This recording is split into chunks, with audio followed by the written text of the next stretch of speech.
주 안에서 사랑하는 성도 여러분, 9월 5일 화요일 여러분들의 모든 길 가운데 주님과 동행하시는 축복이 있기를 소망합니다. 오늘 우리가 함께 묵상하실 하나님 말씀은 골로새서 1장 9절에서 12절의 말씀입니다.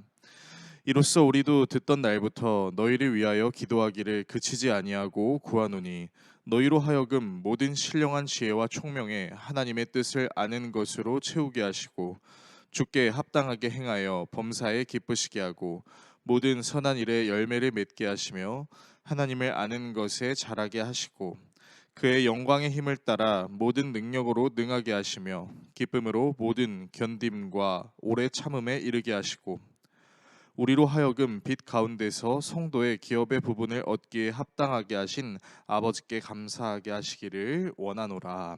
아멘. 한 카페에 있었던 사건입니다. 한 젊은 커플이 커피를 마시기 위해서 유명한 카페를 방문했고 휘핑크림이 들어있는 커피를 주문했는데 휘핑크림의 양도 적절하지 않고 마치 그 모양이 던져 놓은 것처럼 보여서 점원에게 문의했더니 감성적으로 올렸다며 맛에는 지장이 없으니 그냥 먹으라 라고 이야기했던 사건입니다.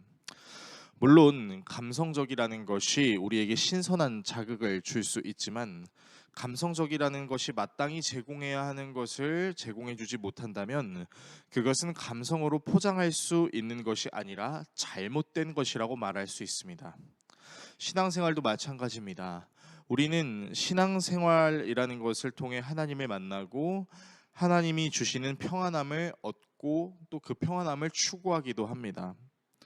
하지만 하나님께서는 단순히 평안함만을 주시기 위해 오신 것이 아니라 때로는 우리에게 역경을 허락하실 때도 있는데 그 역경은 우리가 진정한 그리스도인으로 세워져 나아가는 과정이며 그렇게 이 고난이 은혜일 수도 있습니다. 그래서 우리는 감성적인 측면만으로 신앙생활을 해서는 곤란합니다.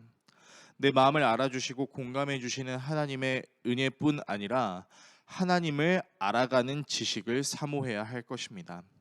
당시 골로새 교인들이 예수님을 잘 믿고 있었지만 예수님으로부터 돌아서게 만드는 문화적인 압박들을 받고 있었는데 에바브라라는 담임 목사가 바울에게 도움을 요청했고 바울이 그 도움에 응답하기 위해 저술한 책이 바로 골로새서입니다.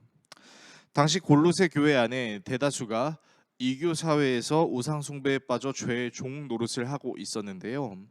골로새 교회의 문제를 일으킨 이단의 정체에 대해서 여러 신학자들의 연구가 있는데 대략적으로 유대교, 기독교, 거짓 교훈이 혼합되어 있는 혼합주의적이고 상대주의적인 모습들이 있었습니다. 이렇게 골로새 교인들이 이단의 무리로부터 흔들리고 있을 때 바울이 올바른 기독론을 가르치기 위해 이 편지를 쓴 것입니다. 그래서 바울은 편지의 서두에 하나님을 아는 지식에 대한 중요함을 이야기합니다. 본문 9절에서 10절을 읽겠습니다. 이로써 우리도 듣던 날부터 너희를 위하여 기도하기를 그치지 아니하고 구하노니 너희로 하여금 모든 신령한 지혜와 총명에 하나님의 뜻을 아는 것으로 채우게 하시고 주께 합당하게 행하여 범사에 기쁘시게 하고 모든 선한 일에 열매를 맺게 하시며 하나님을 아는 것에 자라게 하시고 모든 신령한 지혜와 총명에 하나님의 뜻을 아는 것 그것을 통해서 하나님을 기쁘시게 하고 하나님 앞에 합당하게 행하며 이를 통해 선한 열매를 맺을 수 있는 것이라고 이야기하는데요. 이는 우리의 개인의 감성을 느끼는 것을 넘어서서 하나님을 아는 지식을 얻게 될 때 우리는 하나님 앞에서 제대로 행하게 하고 하나님을 기쁘시게 할 수 있으며 진정한 열매를 맺는 신앙생활을 할 수 있다라는 것입니다. 그리고 하나님을 점점 더 알면 알수록 모든 상황 속에서 기쁨으로 역경을 견딜 수 있다라고 이야기합니다. 본문 11절을 읽겠습니다. 그의 영광의 힘을 따라 모든 능력으로 능하게 하시며 기쁨으로 모든 견딤과 오래 참음에 이르게 하시고 오늘 이 본문을 어떻게 우리의 삶에 적용해야 할까요? 때로는 하나님께 위로받고 싶고 평안함을 느끼고 싶을 때가 많이 있습니다. 그러나 하나님을 단순히 그런 차원으로만 찾게 된다면 우리의 신앙생활은 사실은 나의 소유, 나의 마음을 지키기 위한 수단으로 하나님을 찾는 것에만 불과하게 될 것입니다. 그러나 고통과 고난을 피하기 위해서만, 감성을 누리기 위해서만 하나님을 찾는 것은